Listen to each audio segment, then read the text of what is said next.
God, this is my very first time doing a speech. I'm nervous. So I was born and raised in Chongqing, China, and with two very cool, untraditional parents who never say no to any kind of skills that I requested to learn, no matter it's the piano or singing or the soccer ball. Nor do they ever criticize me if I didn't pass my math exams. And growing up, I looked up to Peter Parker from the Spider-Man, Mia Thermopolis from The Princess Diaries, and Simba from The Lion King. All of them taught me that courage is not doing something without fear, but doing something despite of fear. I came to the US alone 6 years ago to fulfill my artist dream, and today I am honored, more than honored, to be here and to share with you some of the lessons that I learned as a Chinese 20-something. So, the first one is the balance between the stone line and the plasticine. 石狮子和橡皮泥中间的平衡点. In real life, we're all like stone lines. Growing up, we learned that in order to survive in society, we have to wear certain masks in public occasions. And we learned that we have to be tough and headstrong when facing hardships. And men are taught not to cry, or else it's considered weakness. And we barely express our vulnerability to another person because it might bring rejection or judgment. But don't get me wrong, I think it's totally necessary to be a stone line. If we don't have the tough skin, then when life crushes at us, we'll just be swallowed by the waves. And I guess that explains why so many people give up on their dreams, because the road is just never peaceful. So I trained myself as a stone line for years, until 4 years ago that I got into acting, and which it requires me to be the exact opposite, to be vulnerable, to be malleable, to be transparent. And I realized that in order to be an artist, I have to be malleable like the plasticine, so I can melt myself into different shapes, or I can change myself into different colors, so I can serve the story and the world the writers create for us. And it was in acting that I started my self-discovery process. It dares me to expose my truth, my pain, my rage, my sexuality, my jealousy, my passion, and everything about me, and know that every part of me is valuable and beautiful. And even the parts that I found to be ugly are important for the art. And they all make me me and makes me human. And I fell in love with acting, and I fell in love with myself. And of course, it was definitely not easy out here on my own in New York City and trying to manage well as the stone line, at the same time as the plasticine. And in the past, I have suffered from anxiety attack and depression. I've had sleepless nights where I just scroll down my phone to see if there's anybody out there I can talk to. Or I found myself crying on the train and feeling lonely and disconnected. I learned to take care of myself, my body, my mental health, my emotional health, because they're all my instruments as an artist. And the secret of it all is that it takes self-love, self-compassion, and self-discipline. And doing it 1% every day, just 1%, because ordinary things done consistently creates extraordinary results. Acting is the toughest, the most nasty business in the world, with the #1 rejection quantity. How do I face rejection on a daily basis? I walk into the audition building, and inside the room were hundreds of girls doing their makeup, doing their warm-up, and some of them even brought their suitcases with heels and costumes.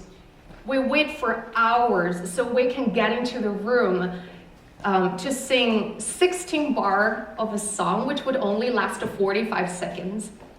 And I've heard some girls say, "Oh my God, I couldn't wait any longer. This is too much. I gotta go to my daytime job. I've got rent to pay." And I also heard other girls say, "No, I'm staying here and wait. I'm not going anywhere. This is the chance for a lifetime." And both of their words made me feel overwhelmed.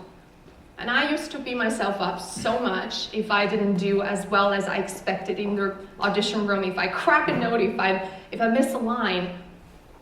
And even if I do get a role, I might just hold on to it for dear life as if it's something so precious that nothing else would come along. And on an unconscious level, I was trying to do what I think the castings wants to see or how I'm supposed to look like. And then one day I realized that I wasn't even happy doing the things that I love, that my passion turned into this competition or this punishment, like to punish myself that I'm not good enough. And I asked myself, why would you give other people the power to define you? If my happiness is based on the outcome, then I would never be happy or satisfied, not to even mention to survive in show business for a lifetime. I felt lost, and I went back to my acting class, and that day was intense. I watched my classmate Elena. She had a breakdown and sobbing on the floor. And another classmate of mine, Seth, he went down and got her, and he held her tight in his arms. And he was trembling, but he couldn't get out a word from his mouth. But he didn't need to say anything because everything was in his eyes. I saw so much love, compassion, and humanity. And I was touched. There were two people being completely emotionally naked in front of me. And at that moment, I realized this is why I do what I want to do. I want to tell stories and give other people the feelings to know that they matter, they're heard, and no matter what you're going through, you're not alone. So my relationship with the audition completely changed. I am not here to get the job. I am here to share something that I love with you, something that I'm passionate about, and something could only be expressed by me in my unique way. So I lay in my bed and with excitement, and I thought to myself, isn't it delicious that I get to sing another day? Isn't it magical that I got to play another character tomorrow? And what's even more amazing is that I've got audience. The casting directors and directors are there as my audience, and I am so lucky to do what I love as a profession. I only got 3 minutes. I've got a lot to talk about, but I'm gonna jump to the last one, which is so many people ask me that, what is it like to be a Chinese in the US industry? For me, the biggest challenge is that being an Asian who was not born in the US, there's tons of restrictions for me regarding to my identity. I may get a role and not being able to play it because I don't have a green card or a citizenship. And I used to be upset about it, but then one day I just realized it is so easy to be a victim. I mean, isn't it convenient to just lean in to the negativity when things are going hard? I don't want to do the easy thing. What kind of stories do I want to tell my grandchildren that I was rejected because of my nationality and my skin color? And so I spent my whole youth whining about the cruel reality. No, I want to tell stories that inspire the next generation.